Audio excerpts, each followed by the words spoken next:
वैलेंशियल electron pair repulsion theory. जो अभी तक स्ट्रक्चर अपन ने पढ़े थे, सपोज sp3 के लिए हाइब्रिडाइजेशन, sp3 के लिए टेट्राहेड्रल उसका ज्योमेट्री था। तो अगर उसमें चारों बॉन्ड पेयर नहीं है, सपोज बॉन्ड पेयर अगर 4 है तो ज्योमेट्री और शेप सेम हो जाएंगे। लेकिन अगर उसमें कोई लोन पेयर है, suppose 3 bond pair 1 lone pair है, तो उसकी ज्योमेट्री तो सेम रहेगी, ठीक है, लेकिन जो उसकी शेप है वो बदल जाएगी, ठीक है। तो मैं इसका इंट्रोडक्शन देता हूँ पहले कि वैलेंशियल इलेक्ट्रॉन पेयर रिपल्शन थ्योरी आई कहाँ से। तो मैंने बताया था CH4 के लिए सबसे पहले अपन Z निकालेंगे, ठीक है। कितना होगा 1/2 1/2 आगे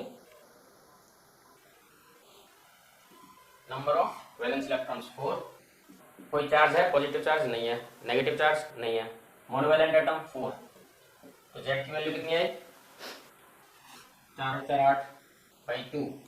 तो हाइब्रिडाइजेशन हो गया sp3 और ज्योमेट्री हो गई टेट्राहेड्रल, ठीक है,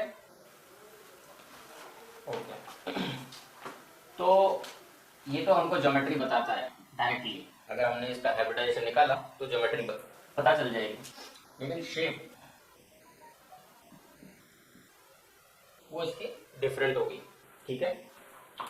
तो अगर हम इसको लेते हैं, इस केस में डिफरेंट नहीं होगी क्योंकि इसमें कोई लोन पेयर नहीं है, टेट्राहेड्रल ऐसे कुछ होगा, करेक्ट है।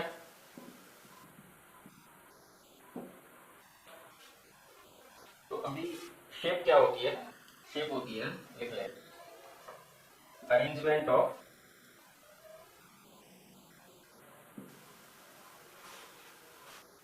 Of central atoms, arrangement of atoms around central atom,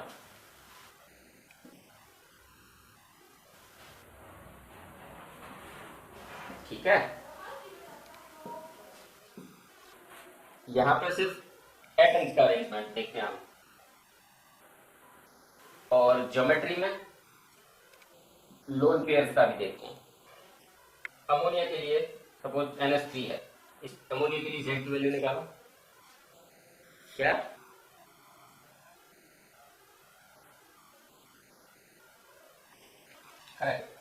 क्या करते हैं, शेप के लिए हम अरेंजमेंट देखते हैं एटम्स का। जब हम शेप डिसाइड करेंगे कि इसकी शेप क्या होगी, तो उसमें हम इग्नोर कर देंगे शेप। अगर डिसाइड करेंगे हम एटम्स को देख के कि एटम्स इसके किस शेप में, किस डायरेक्शन में लगे हुए हैं, लोन पेयर को हटा के। एक एग्जांपल ले NH3 का भी स्ट्रक्चर बना, Z इक्वल्स टू पहले 1/2, नाइट्रोजन में कितने हैं 5 प्लस मोनोवैलेंट एटम 3, कितना हो गया 4।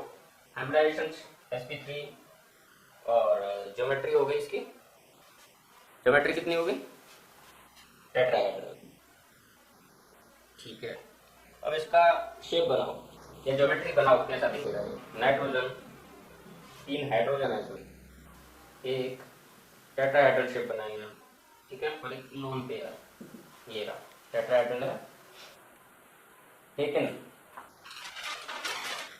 जब हम इसकी शेप बताएंगे ना तो इसको छुपा देते हैं, ठीक है। वैलेंशियल इलेक्ट्रॉन पेयर रिपल्शन थ्योरी में, हाँ नीचे का नहीं दिख रहा, ओके, इमेज में बनाता हूं, नाइट्रोजन, ठीक है,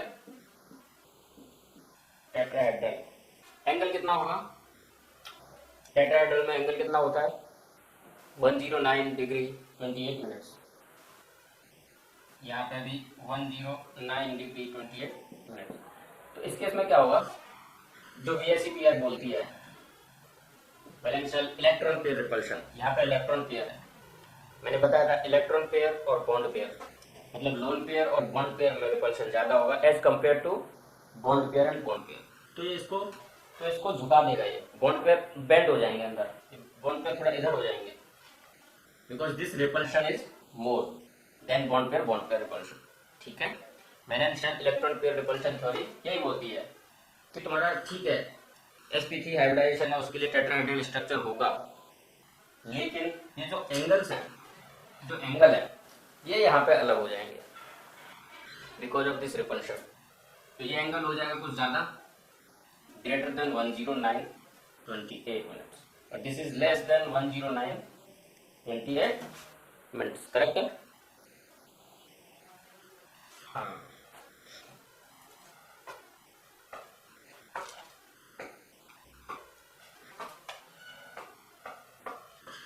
नोट कर लो।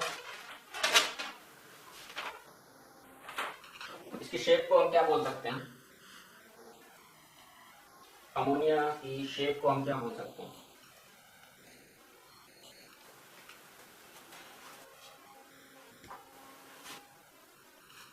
इसको फिर से बना लेते हैं, देखो ध्यान से। ठीक है,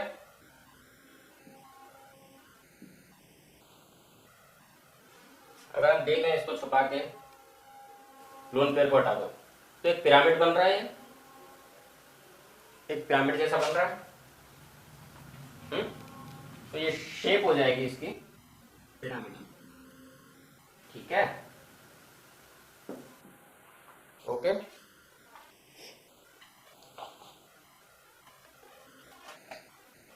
तो इसके पॉइंट्स नोट कर लो। मैं 2-3 पॉइंट्स बताता हूँ। VSEPR theory. First point, electron pairs are always repelling each other. Electron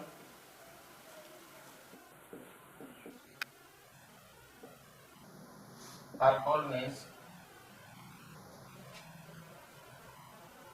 repelling each other and tries to remain in stable form.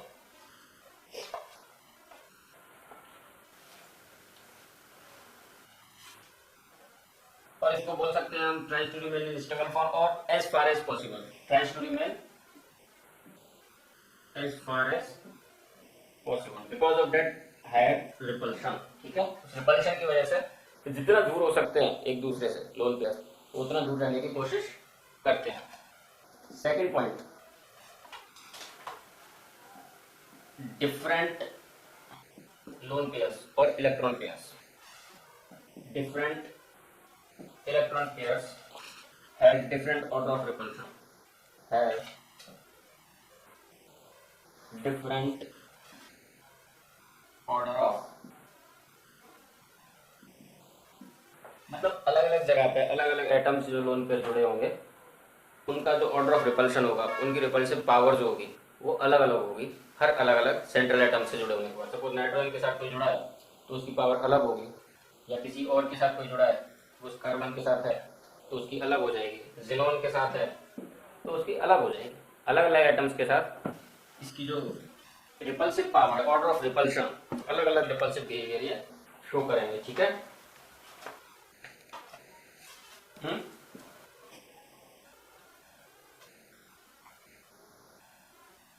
हाँ, लेकिन जो सेंट्रल एटम है उसका न्यूक्लियस है, उसके न्यूक्लियस का इफेक्ट पड़ेगा। न्यूक्लियस इज पॉजिटिव चार्ज, ठीक है, उसका इफेक्ट पड़ेगा तो एटम चेंज होंगे तो न्यूक्लियस का चार्ज चेंज होगा। न्यूक्लियस का चार्ज चेंज होगा तो उसकी जो ये लोन पेयर है उसकी भी रिपल्सिव पावर पे चेंज इफेक्ट करेगा। ठीक है, तो थर्ड पॉइंट है, if there is no electron pair, if there is no lone pair, then geometry equals to shape, जो मैंने अभी बताया। if लिख ले इसको, if there is no electron pair, then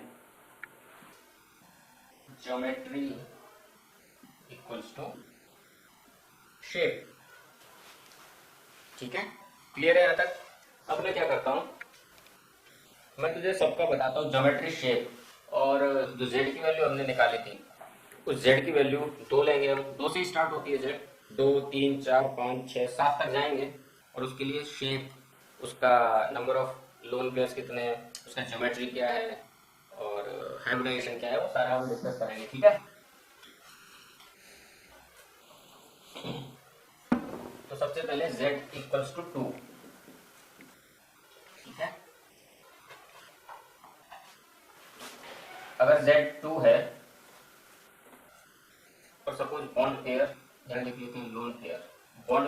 to, तो लोन पेयर कितने हो जाएंगे? 0, क्योंकि z क्या है?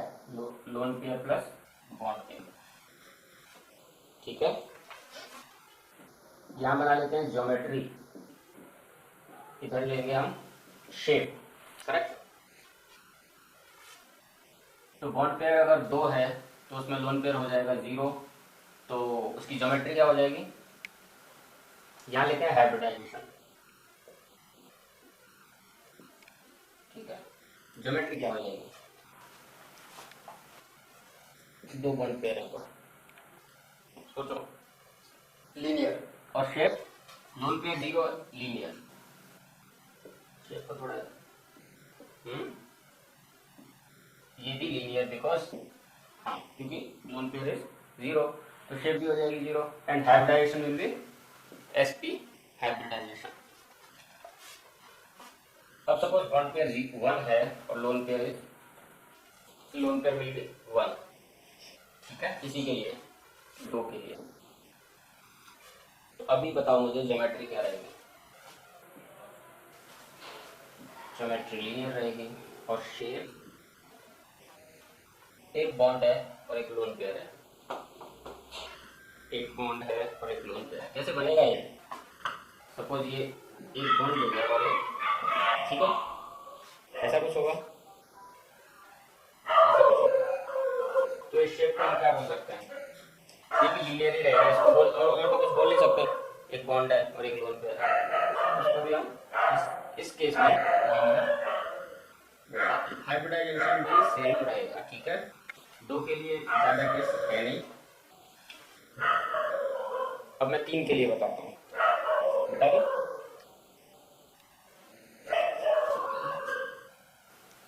ये पूरा हटा लेता हूँ। z इक्वल्स टू 3, कौन कौन से केस बनेंगे? बॉन्ड पेयर है, lone pair is 0, geometry z equals to 3, तो geometry 3 orbital. sp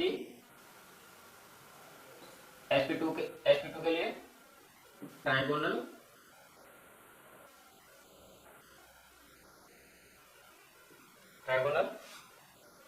planar, trigonal planar sp2 है। हाइब्रिडाइजेशन होगा इसका sp2। और इसकी शेप क्या होगी?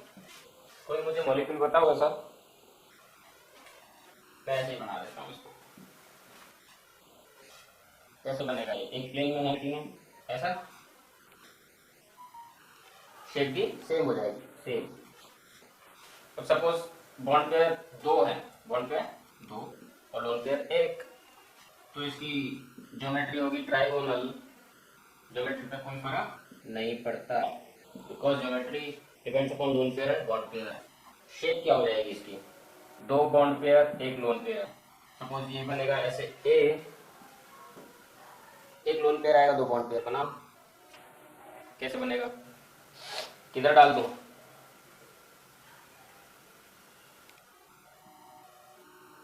एक है ना, 2 नहीं है, एक है ना, तो ए बोलो ऊपर। ऐसा कुछ होगा। इसकी शेप बोलते हैं हम बैंड शेप या वी शेप। क्या नाम दिया इसको? या एंगुलर। Hybridisation sp2। हाइब्रिडाइजेशन क्या होगा? sp2। ठीक है, तीसरा केस इसमें क्या बनेगा? ये 1 और ये 2। हाँ, ज्योमेट्री सेम रहेगी। कैसे दिखेगी ये? दिखेगी कैसे? ज्योमेट्री कुछ ऐसी ही दिख जाएगी। ठीक है, ट्राइगोनल प्लेनर। लेकिन ये शेप कैसी है? बस इसको ऐसे घुमा लो। इसको क्या करो, ये जो लोन पेयर है, ये लोन पेयर को ऐसे घुमा लो। ठीक है, देख लीजिए। सपोज ऐसे 1 2, क्या दिखा है? ये उसी की तरह है जो सबसे पहले हमने देखा था, ए बी के बीच में बॉन्ड और एक लोन पेयर। सबसे पहले sp हाइब्रिडाइजेशन के लिए एक बॉन्ड और एक लोन पेयर, यहाँ भी वैसे ही है, यहाँ दो लोन पेयर है, तो इसकी भी कोई, इसको हम शेप कुछ बोलते नहीं है, ऐसा कुछ शेप है नहीं है, इसीलिए हम इसको बोलना है लीनियर बोल सकते हैं, लेकिन कुछ ऐसा है नहीं, लीनियर लिख लेते हैं पर इसका कुछ लेना देना है नहीं। और कोई केस बचा? कोई केस इसमें नहीं बचा। ऐसा तो नहीं भाई जीरो बॉन्ड हो जाएंगे सारे के सारे लोन पेयर, तो नहीं हो सकता। तो अब हम आते हैं, बोलो बोलो, नहीं, अब हम करेंगे कुछ क्वेश्चन। z इक्वल्स टू 1 2 3 के कुछ एग्जांपल्स देख लो, जिससे ये shape, geometry, hybridization, number of bond pair, number of lone pair सब क्लियर हो जाए। तो अब क्या क्या निकालना है? Number of lone pair, hybridization लिख ले, ज्योमेट्री, शेप, काफी है इतना, 4 पॉइंट, और तो कुछ नहीं बताया मैंने, ठीक है। पहला है SO3, चलो निकालो, कहाँ से स्टार्ट करेंगे? फर्स्ट z की वैल्यू निकालना है, z इक्वल्स टू 1/2, मैं फॉर्मूला लिखता हूँ फिर से, number of valence electron minus positive charge plus negative charge plus number of monovalent atoms, ठीक है, करेक्ट है। SO3 के लिए क्या करेंगे? सेंट्रल एटम सल्फर का निकालना है, हाइब्रिडाइजेशन सपोज तो S का निकालेंगे। S का कितना होता है? Number of valence electrons, number of valence electrons of sulphur 6, correct. और कोई चार्ज है? पॉजिटिव चार्ज, नेगेटिव चार्ज नहीं है, कोई मोनोवैलेंट एटम नहीं है। 6/2 इक्वल्स टू 3। लोन पेयर निकालना है, लोन पेयर कितना हो जाएगा? Z minus number of bonds, 3 oxygen है 3 bond, Q minus 3, lone pair 0। Hybridization sp2, Z is equal to 3, उसके लिए हाइब्रिडाइजेशन हो जाएगा sp2।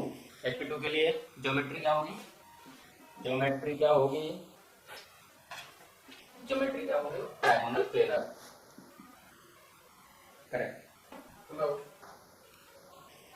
लोन पेयर 0 है, बॉन्ड पेयर है तीनों, Z equals to bond pair, तो इसकी शेप क्या हो जाएगी? सेम हो जाएगी, शेप सेम। सेकंड क्वेश्चन करो, HNO3, HNO3 फटाफट से करना है, अभी कुछ है नहीं, सेम डायरेक्शन में जाना है। Z इक्वल्स टू 1/3, नाइट्रोजन के लिए कितना होता है? 5, number of monovalent atom is 1, so 6/2 is equals to 3, hybridization would be sp2, okay, hybridization sp2 हो गया। अब इसकी ज्योमेट्री क्या हो जाएगी? ट्रायगोनल प्लेनर, TP ज्योमेट्री हो गई है। इसको बना के देखो, इसको बना के देखो एक बार, कैसे बनेगा? लोन पेयर कितने हो जाएंगे? 3 minus number of bond pairs, इसका स्ट्रक्चर थोड़ा अलग है, ये हाइड्रोजन डायरेक्ट नाइट्रोजन से जुड़ा नहीं है। अगर तुमको लग रहा है कि ये ऐसे 4 बॉन्ड बनाएगा नाइट्रोजन, नहीं, इसका स्ट्रक्चर देख लो। और ये स्ट्रक्चर तो पूरी केमिस्ट्री में नए नए आते रहेंगे, ठीक है, ये ऐसा है। तो 3 बॉन्ड है इसमें, lone pair, nitrogen pair 0, okay, क्या नीचे का ये नाइट्रोजन है, हमको सेंट्रल एटम का लोन पेयर देखना है। सेंट्रल एटम पे नाइट्रोजन पे कितने लोन पेयर होंगे? बस नहीं,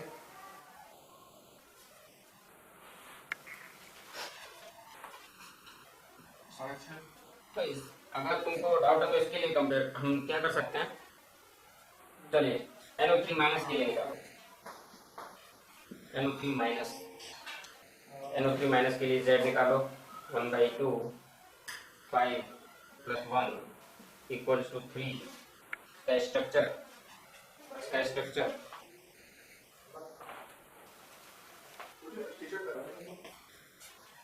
टी-शर्ट पहना हुआ है यहाँ आ जाएगा। हाँ ऑक्सीजन का लोन क्यों नहीं? अरे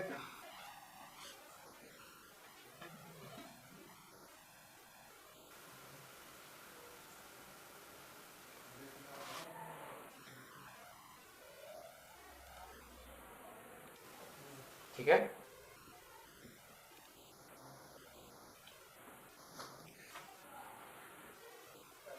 इसके केस में भी कोई, अब नेक्स्ट करो जिसमें तुमको देखेगा कि इसका जो ज्योमेट्री है वो शेप से अलग होगा। Next example,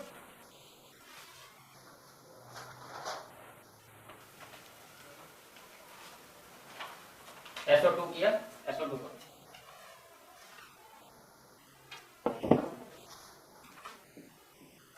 SO2 Z equals to 1/2 6 divided by 2 3 sp2 hybridization और ट्रायंगुलर प्लेनर ज्योमेट्री। कैसे बनाएंगे इसको?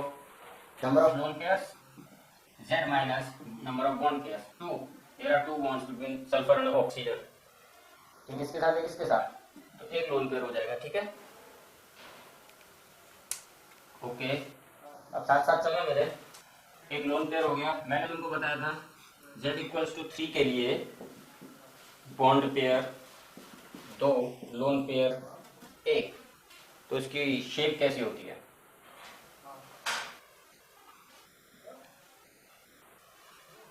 V shape. और बनाएंगे कैसे?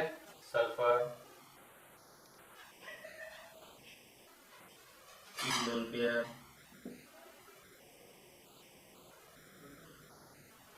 आगे चेक करो क्लियर है? इस पर कुछ 1 2 3 4 5 6 इसके lone pair.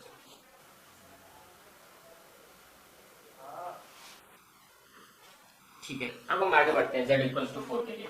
Okay, Z equals to 4, और उसके लिए हम देखेंगे क्या क्या पॉसिबिलिटीज है, कौन कौन से केस बनेंगे बॉन्ड पेयर लोन पेयर के, और उनकी शेप कैसे लगा होगी ज्योमेट्री से। Z इक्वल्स टू 4 के लिए bond pair, lone pair, geometry, shape and hybridization. सबसे पहला सिंपल, सारे के सारे bond pair and lone pair 0। Geometry क्या बताइए? 4 के लिए टेट्राहेड्रल और sp3 4 ऑर्बिटल। टेट्राहेड्रल शेप कैसी होती है? ठीक है, ऐसा कुछ दिख रहा है टेट्राहेड्रल, ये शेप हो जाएगी same because number of lone pair is 0। कोई रिपल्शन नहीं हो रहा है लोन पेयर बॉन्ड पेयर में, 2 लोन पेयर भी नहीं है जिनमें रिपल्शन हो रहा है, तो जो टेट्राहेड्रल जो शेप इसकी ज्योमेट्री है वही शेप हो जाएगी। अब आएगा एक लोन पेयर और 3 bond pair, shape tetrahedral, sorry